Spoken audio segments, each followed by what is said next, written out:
Assalamualaikum warahmatullahi wabarakatuh. Bismillahirrahmanirrahim. Alhamdulillahirabbil alamin. Wassalatu wassalamu ala asyrofil mursalin sayyidina Maulana Muhammadin wa ala alihi washabihi ajmain. Amma ba'du.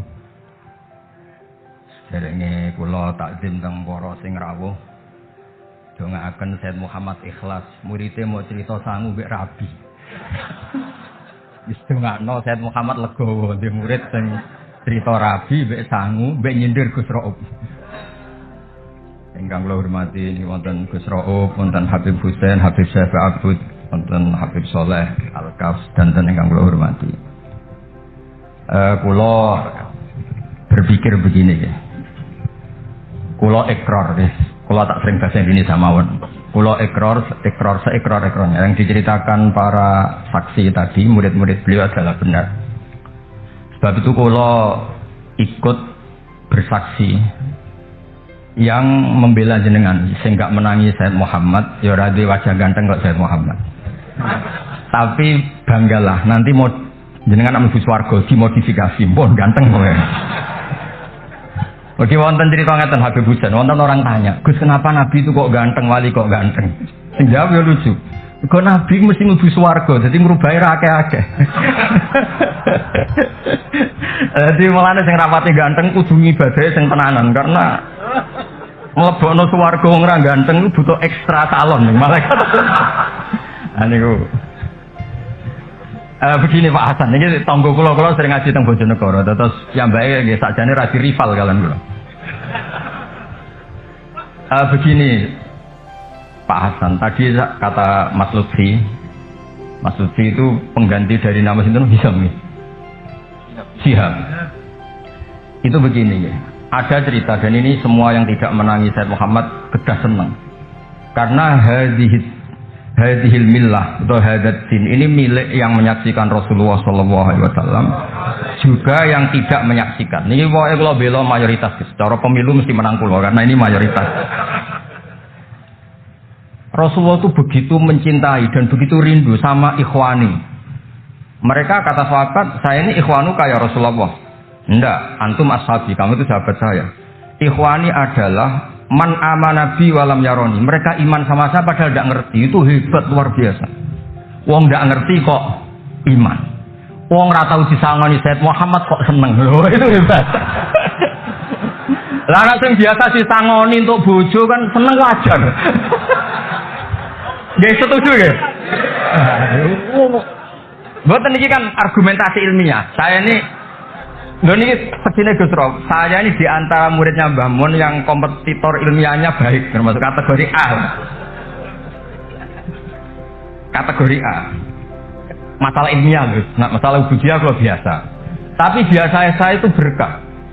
Nabi itu nggak pernah negur orang yang ibadahnya biasa-biasa saja. Yang ditegur adalah yang ibadahnya berlebihan. Itu Abdullah bin Amr bin As. Ngerti sampai?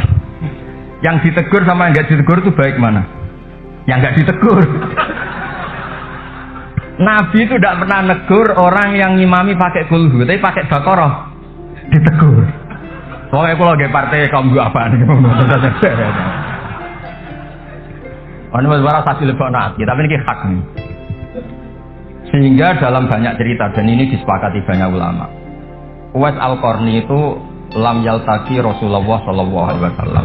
Walam yarahu. Hampir semua riwayat bilang Uwais Al-Qarni itu tidak melihat Rasulullah. Beliau itu sering nangis karena tetangga-tetangganya sudah sowan Rasulullah dan tentu mereka menjadi sahabat karena sudah sowan. Tapi Uwais Al-Qarni dia ibu mokonge ra karuan. Ditinggal ora gelem, mokong cerewet muamuan. Njuk nglayani Uwais Al-Qarni. Uwais Al-Qarni itu lebih berpegangan konstitusi bahwa birrul walidain terutama ibu itu amru Rasulillah. Umuka. Tapi apa yang terjadi? Uwais Al-Qarni yang tidak pernah sowan Rasulullah digelari khairul qurun Uwais Al-Qarni karena taat ning gone mandate Rasulullah nggih niku khidmah kalian enten ibuke. Padahal boten di zamannya beliau sebetulnya menangi zaman Rasulullah, enggak sowan. Maksud kula Pak Hasan, dadi sing ora roh-roh ya aja terus sampean ngrasa luwih tinggi. Nggih biasa mawon, kabeh iku sementing ikhlas ridane Allah Subhanahu wa taala. Nah, iki terus Mboten iki masalah konstitusi, soal masalah al-kutub, al-mu'allafah. Saya ini tadi kata Gus Raum, saya itu orang mungkin yang tidak mulazim ke Sayyid Muhammad, tapi kata tadi Mas Lutfi, kalau sanad ke Sayyid Alawi saya tentu lewat Mbah Mun itu teman akrabnya bapak saya. Dulu ketika beliau mondok di Mekah itu yang nganter mbah kandung saya, namanya Mbah Sidik. Jadi keluarga saya ya pokoknya muamalah terus musohabah semuanya sama keluarganya Gus Raum itu minal ajdad. Ya sampai kadang beda pilihan presiden, tapi tetap rukun. Karena nganggap itu bukan urusan akidah, ini biasa mawon, apa? Biasa. Begini, ini rungokno tenan. Saya entah berapa kali sampai lupa nyetak kitab, tapi bukan nyetak komersial. Saya lagi bukan komersial, jadi ini nggak perlu menyinggung siapapun, nggak komersial. Al-Hajju Fadha'il wa Ahkam itu saya nyetak entah berapa kali, dan semua yang saya kasih Gus Rob itu mesti terus minta dibacakan. Kenapa? Karena semua fikih di Indonesia itu pasti bilang ar-ramyu itu ba'da zawal. Semua takrib, mu'in, i'ana, semuanya pasti ar-ramyu itu ba'da zawal. Kunna natahayyanu fa idza zalati syamsu romaina. Kita ini nunggu zawal syamsi baru romaina. Ya ramyu yaumil hadi asyar. Ketika ada peristiwa Mu'assim, terowongan Mina, karena jutaan orang ke titik yang sama di jam yang sama. Sama lagi jutaan orang ke titik yang sama di jam yang akhirnya Sayyid Muhammad memberanikan diri fatwa secara terbuka bahwa boleh romyu qoblas zawal. Mereka mesti komplain, iki kitab apa? Sampai komplain, saya bilang ini yang ngarang putune Kanjeng Nabi. Kabeh bantah. Tak Budono tak diri, dan beliau cara ngendikan masuk akal. Ya ini sering haji napa mari sakniki haji yo wonten sing bisnis bareng wae sing haji lah iki cerita. Sing haji, sing bisnis haji tenan pokoke haji. Sebetulnya dalam romyu itu kan boleh nafar awal, berarti selesai tanggal 12, bisa nafar sani sampai tanggal 13. Terus kata Sayyid Muhammad, jika bisa isqatur romyu yauma salisa asar bil kulliyah, bisa menggugurkan romyu tanggal 13 bil kulliyah. Fali ayyajuzat taqdim min babi aula, apalagi ini sekedar takdimul waktu. Dan beliau bilang di kitab Al-Hajju Fadha'il wa Ahkam, dan tidak yusamma mukhalafatan. Kenapa ada mukhalafah? Itla ilzama fihi bitasrih, karena Rasulullah tidak mengendikan bahwa ini harus begini. Itu hanya fi'lu. Fi'lu bisa ya dulu alal jawaz, bisa alal aulawiyah, nggak ada jaminan kalau itu syarat apa? Sah. Terus akhirnya orang tuh ayam semua, tenang semua. Berdasar fatwa Sayyid Muhammad yang kita sosialisasikan. Saya baca itu berkali-kali. Jadi saya cerita, jadi ini benar-benar cerita naskahnya Sayyid Muhammad. Orang cerita sangat. Terus kedua, tawaful haid. Saya sering ketemu orang-orang yang nekuni medis. Gus, kalau kita pakai obat itu kadang masalah, ada efek samping gini-gini. Padahal kalau kita nunggu suci kayak cerita Sayyidah Aisyah, Rasulullah itu pimpinan. Mereka pasti ikhlas disuruh nunggu Sayyidah Aisyah sampai suci kemudian tawaf ifadah. Tapi ini kan kita orang kebanyakan. Hotelnya kalau lama-lama ya kita tidak kuat bayar, kena komplain. Pesawatnya juga gitu, kalau lama-lama juga kena komplain, terus tidak bisa pulang kan.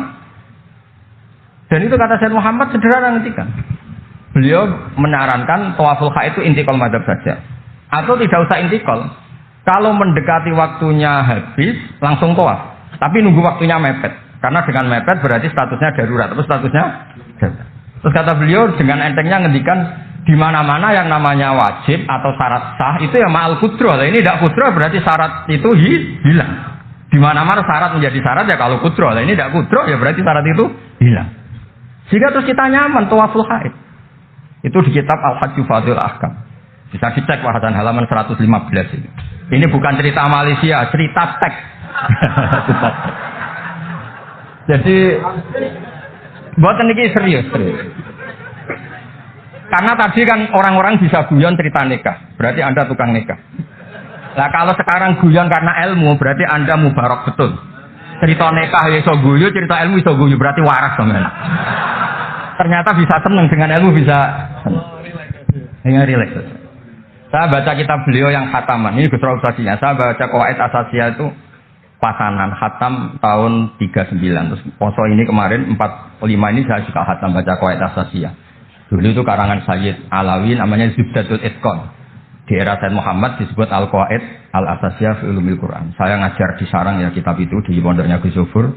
Saya berkali-kali baca kitab itu di Kudus, di pondok saya kemarin khatam. Terus kitab beliau yang saya senang sekali diantaranya tentu Mafahim Yajibu Antus Sohah. Tadi Mas Lutfi cerita betapa repotnya Sayyid Muhammad ngadepi Wahabi. Tapi di Indonesia saya sering cerita ke mereka, bahkan sebagian yang berpaham itu di kota banyak yang menjadi minna. Saya cerita begini. La ilaha illallah itu kalimatun dakhala bihal kafiru al-islamah. Fakaifa bihadil kalimah. Kok terus jadi tukhriju hadil kalimah al-muslimah minal islam ilal kufri. Orang tahlilan, orang nyekel patok, orang-orang NU yang pel itu nyekel patok yang la ilaha illallah, la ilaha illallah. Itu kalimat yang orang kafir puluhan tahun menjadi muslim. Masa dengan kalimat yang sama menjadi kafir? Itu logikanya tidak kena. Berarti kalimat ini punya dua status. Ya mukminah memukminkan, juga mukafirah mengkafirkan. Itu kan lucu ini. Dan itu mereka terus menerima. Kayaknya benar Gus Pak. Masa kalimat yang 70 orang misalnya kafir dalam waktu 70 tahun itu karena melafatkan satu kalimat itu saja, la ilaha illallah Muhammadur Rasulullah, langsung menjadi apa? Menjadi muslim atau mukmin. Masa dengan kalimat yang sama hanya karena sambil megang patok terus menjadi apa? Kalimat itu kalimat syahadatut tauhid. Makanya saya mohon para muhibbinya Sayyid Muhammad itu harus baca kitabnya. Saya ini bukan niat sombong. Saya baca kitab beliau yang saya takriri sampai khatam itu ya Al-Hajju Fadilah. Saya sudah lapah berapa kali saya khatam. Terutama di bab Tawaful Haid sama Amram Yuqobla Zawal. Terus Mafahim Yajibu Antus Sohah, Qawaid Asasiyah, Mafhumut Tatawur wa Tajdid. Terus yang kitab-kitab paling modern terakhir karangan beliau itu Sirah Nabawiyah, sarahnya Alfiyatus Sirahnya Zain Al-Iraqi. Terakhir Mu'alafatus Sayyid Muhammad. Dan saya yang sering juga sinau itu Manhajus Salaf fi Fahmin Nusus. Itu juga termasuk kitab yang sering saya pelajari. Sehingga belajar betul Mas Hasan, bukan main-main, belajar betul ya.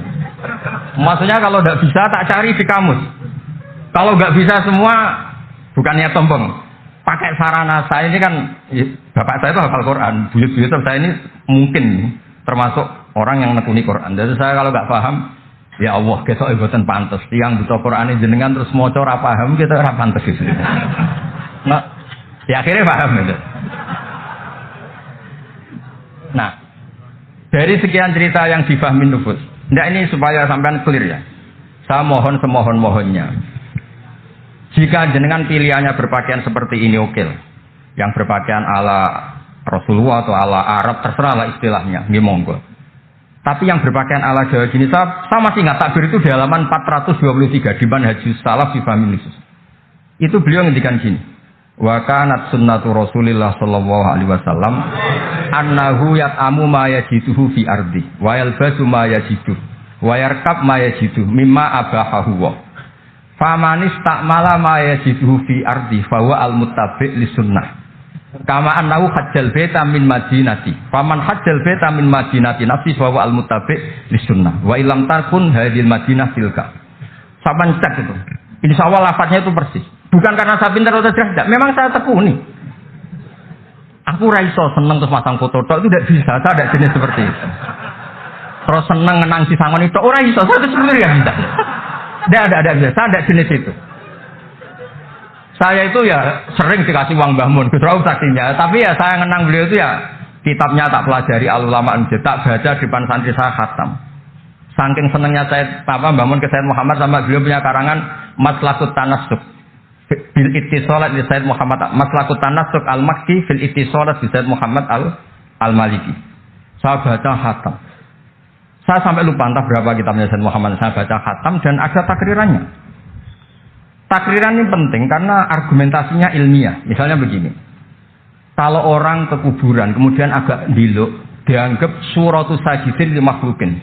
Suratus sajidin li makhlukin. Maka kata Sayyid Muhammad kadang jawab ya lucu. Berarti orang yang koinnya jatuh. Koin duit receh. Kalau saya kan mungkin sudah kaya uang receh, koin jatuh tidak tak ambil. Kalau sampean itu kan masih diambil. Itu kan mesti fisurati sajid. Atau fisurati roket. Nah kalau itu dianggap murtad, semua orang yang ngambil HP-nya jatuh, itu semuanya Murtad karena ada suratul sujud li makhluk, kenapa ini makhluknya koin. Nah ini bukan bilang, ini data ya. Maksudnya tak baca di sini karena memang saya profesional. Tapi jangan undang saya, yang berundang saya Gus Rauf itu pun sekali ini perjanjian. Saya ini punya buyut-buyut Habib Husain Ba'bud. Buyut-buyut saya itu tukang uzlah. Jadi saya termasuk kiai yang nggak suka diundang. Paling saya hanya ke Pasuruan karena Kiai Hamid Pasuruan itu sepupunya mbak saya. Ke Gus Rauf karena putranya guru saya. Pernah diundang Gus Kafabi karena agak-agak dipaksa. Mbah Mun itu ngaji di Bakarim, berarti jenengan cucu murid. Waduh. Kok pakai ancaman ini? Wah ya sudahlah, saya nurut. Saya nurut, tapi saya bilang begini, saya ini punya pondok Quran, sering deres Quran. Tadi kata Gus Rauf sering deres Quran, sering nyemak Quran. Ya monggo kalau berani menanggung hisab itu. Akhirnya terus sekali aja. Karena resiko juga kan mengganggu orang yang deres itu.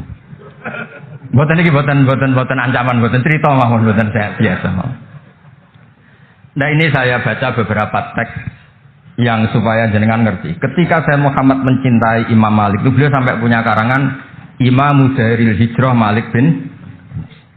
Saya beri sekian cerita betapa saya Muhammad itu mencintai Imam Malik. Makanya beliau dengan gelar Al-Maliki. Beliau karuan Al-Hasani, tapi beliau menyisipkan gelar apa? Al-Maliki. Kenapa? Saya cerita sekian mazayanya Imam Malik. Imam Malik itu tidak berpendapat kalau ba'da sholatil asri masuk masjid itu disunatkan sholat.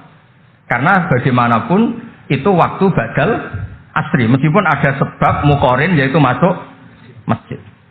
Tapi beliau ada anak kecil, di sini ada takbirnya, ada anak kecil bilang, ya Syekh kum farka. Kamu ini sudah Syekh, sudah kiai masuk masjid, tidak sholat tahiyatul masjid, kum farka. Beliau tidak debat, langsung sholat. Ketika ditanya, innahu laisa bimadzhabi, itu tidak madzhab engkau ya Malik. Inni khosyitu an akuna minal ladzina idza qila lahumur ka'u la yarka'u. Kayak apa? Maksudnya Mas Hasan, kalau senang Imam Malik, ya ngarang Imam Malik. Kalau senang Sayyid Muhammad, ya baca kitabnya. Selain cerita dinikahkan dan cerita di aturan. Buat ini ganjarannya kata kalau mergi jadi jenengan senangnya nang ngomong itu kan ganjaran. Nah sampean takok, lah ono korban itu, kalau tadi ya korban berkali-kali kan saja. Terus ada lagi cerita tentang Imam Malik itu pernah dimintai orang miskin. Saya minta uangnya. Imam Malik jawab, dohirnya itu tidak Islami. Saya tidak punya uang. Kapan-kapan saja ke saya. Terus kata orang di dekat Imam Malik, lima adalah takulu kama yakulun nas rozaqallah. Kenapa engkau tidak seperti umumnya orang rozaqallah? Tidak jadi. Kata Imam Malik, asyaddu kalimatin ala sa'il. Kalimat terberat bagi sa'il adalah kalimat yang nyimpan roda sa'il. Walau dimna jumlatin, meskipun itu fidinim jumlatin. Terus fa'ana ujillu ismallahi ta'ala an askurahu liman yakrohu sama'ahu walau dimna jumlatin. Saya ini ingin menyelamatkan nama Allah. Peminta itu paling nggak suka kalau ada kata-kata yang arahnya pokoknya nggak ngasih. Saya ulang lagi, peminta itu paling nggak suka kalau ada kata-kata yang arahnya itu tidak ngasih. Karena peminta ini sudah mangkel, saya menyelamatkan tidak nyebut Allah. Nanti Allah jadi korban.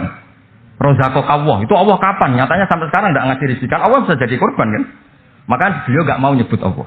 Fa'ana ujillu ismallah, saya menghormati nama Allah. Jangan sampai saya sebut di depan orang yang sedang nggak suka. Tadi karena ada jawaban yang yufidu raddah. Kenapa yufidu raddah? Yaitu pokoknya tidak ngasih. Kayak apa orang-orang? Saya ulang lagi, jadi ini saya termasuk, insya Allah termasuk kompetitor terbaik, termasuk. Bukan apa ya, karena menurut saya senang orang itu. Saya baca Ikhya itu lupa. Khatam berapa kali itu saya takriri pakai naskah Gus Rauf punya. Saya naskah maknanya Mbah Zubair saya punya. Ngaji Mbah Mun. Kalau nggak bisa masih pakai kitab Ithaf. Kalau naskahnya beda, saya cari naskah yang lain. Karena saya senang Ikhya. Minhajul Abidin. Pokoknya kitab-kitabnya Imam Ghazali. Saya senang kitabnya Mbah Mun, Mbah Zubair. Semua. Bukan apa-apa. Takut saya senang ternyata saya yukhalifu madzhab. Saya sebagai pembaca maksudnya ya. Korek itu kalau senang ternyata dia yukhalifu madzhab karena ada baca. Contoh gampang begini, saya tuh sering ketemu orang-orang khusyuk yang tidak ngaji. Gus itu gimana orang-orang sholat pakai baju merah? Tak tunjukkan di Bukhari, babus sholat fi saubil ahmar.